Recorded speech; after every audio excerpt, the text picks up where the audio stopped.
এটার সামনে বাড়ার মতো পা যাবো না। আয় তাহলে আয়, সমস্যা নাই, মতো পা গেলে হইলো, খালি চাষাগুলো লস করে লাভ নাই, বুঝছ নাই। এখন তাতে কয় কেজি মতো পা যাবো? 4-5 কেজি। আচ্ছা। হঠাৎ করে বন্ধুদের সাথে দেখা হলো, তারা নাকি মৌমাছির চাক কাটে, সেজন্য আমি আসলাম। আমি বললাম যে তোরা নাকি চাক কাটতে পারিস, তাহলে চল দেখি। এক গাছে আমি মৌমাছির চাক দেখেছি, সেখানে চাক কাটতে যাব। তারা শিকার হলো, কারণ তারা অনেক আগে থেকেই চাক কাটে। তারা নাকি দৈনিক 3 থেকে 4 কেজি দৈনিক তো পাবেই, কিন্তু সর্বোচ্চ 12-14 কেজি করে চাক কাটে। তাদের এই জন্য তাদের কথা শুনে আমি আসলাম যে দেখি তারা নাকি চাক কাটে। আমি তো একটা মৌমাছির চাক দেখেছি, সেখানে চাক কাটতে যাব। হঠাৎ করে এরকম বলা বলি হলো, তাই আমরা এখন আসলাম চাক কাটতে। সে ভুইটা বানাইতেছে, ভুইটা বানান প্রায় শেষের দিকে। আমরা অনেক রোদে পুড়ে এখানে আসলাম, দেখি এই চাক থেকে কয় কেজি মধু বাড়ায় আমরা সেটা দেখব। অনেক আগের মানে তারা অনেক আগে থেকে চাক কাটে, তো সেই জন্যে তাদের সাথে আমরা চাক কাটতে আসলাম। আজকে আমরা তারা দুজন তো আসছে, কিন্তু আশেপাশে যাদের দেখতেছেন মানে আমরা 5-6 জন বন্ধু মিলে আসছি আর কি চাক কাটার জন্য। প্রথমে আইসা গাছ, যাদের গাছে চাকটা দিছে, মৌমাছির চাকটা যাদের গাছে দিছে তাদের কাছে অনুমতি নিছি। অনুমতি নেওয়ার পরে তারা দুজন ওখানে বসে আছে। অনুমতি নেওয়ার পর এখানে আমরা চাক কাটতে আসলাম।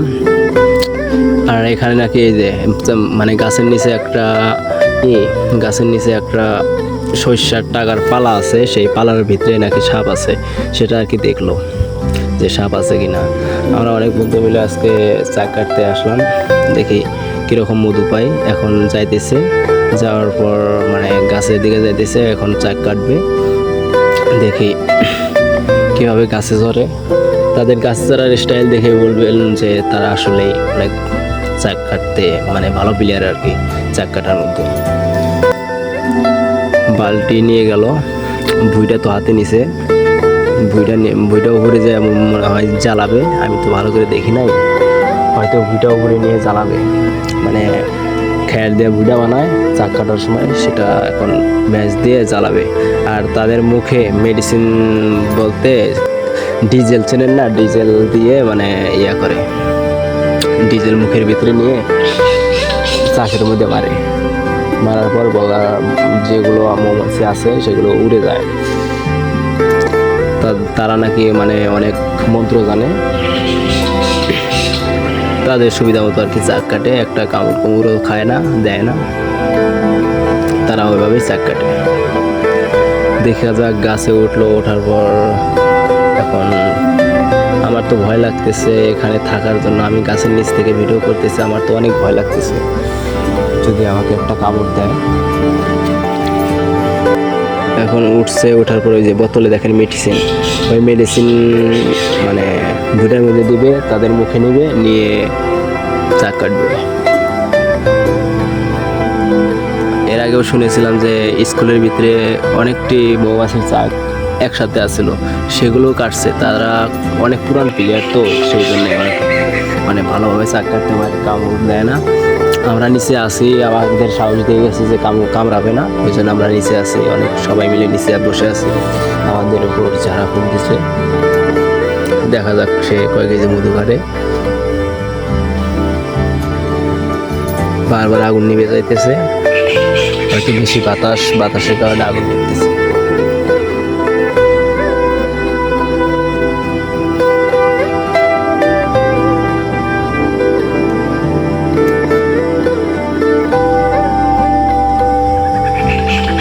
এবার মনে হয় আগুন চলছে, এবার চলবে, গাছের দিকে উঠবে আরো। এখনো তো চাকের বগলে যায় নাই, মৌমাছির চাক আরো উপরে আছে। আপনাদের সবাইকে দেখার জন্য ভালোভাবে আমি ক্যামেরাটা ঘোরাচ্ছি। ওই যে চাক দেখতে পাচ্ছেন, চাক কাটবে, দেখি আমরা কিভাবে কাটে।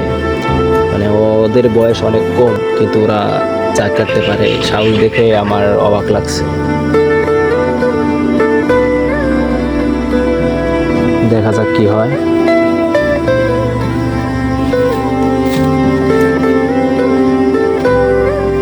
তো ভয় লাগতেছে যে যদি দুই একটা কামড়ায়, মানে এই যে নিচের থেকে আরেকজন চড়তেছে, কারণ সেই বালতির মধ্যে মানে মৌমাছির রাখবে, মধু রাখবে, সেই জন্য সে বালতি নিয়ে উঠতেছে।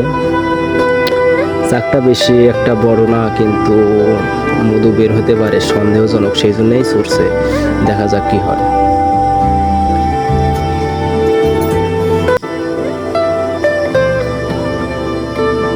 দেখছেন ধোঁয়া উঠতেছে, ধোঁয়া মানে এখন যাওয়ার পর ওই যে কি মারতেছে, মেডিসিন মারতেছে চাকের মধ্যে।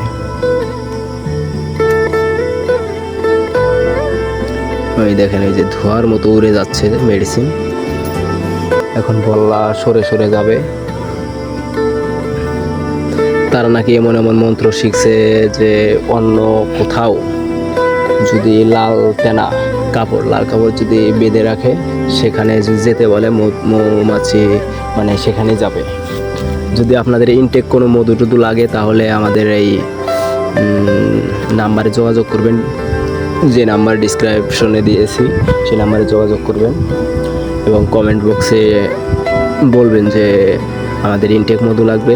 তারা সবসময় ইনটেক মধু বেচে, কোনো ভেজাল খাটায় না, ডাইরেক্ট গাছ থেকে পাড়ার পর, মানে ডাইরেক্ট গাছ থেকে পাড়তেছে, আপনি নিতেছেন, মানে অনেক মধু কাটে তো তাই। হয়তো মধু নাই, সেজন্য নেমে আসতেছে। আজকে সারাদিনে অনেক মধু কাটছি, মানে অনেক দিনের থেকে, মানে আগের থেকে মানে কম কাটা হয়েছে। আজকে সবচেয়ে কম কাটা হয়েছে, কারণ যেগুলো চাকের মধ্যে উঠছিল সেগুলো চাকে কম মধু বাড়াইছে। আবার এই যে সমস্যা কি, মধু তো নাই নাকি? কে দেখাইছে? কি মানে এটার সামনে বাড়ার মধু পাওয়া যাবো না? আয় তাহলে সমস্যা নাই, মধু পাওয়া গেলে হইলো, খালি চাষাগুলো লস করে লাভ নাই, বুঝছ নাই? এখন তাতে কয় কেজি মধু পাওয়া যাবো? 4-5 কেজি। আচ্ছা।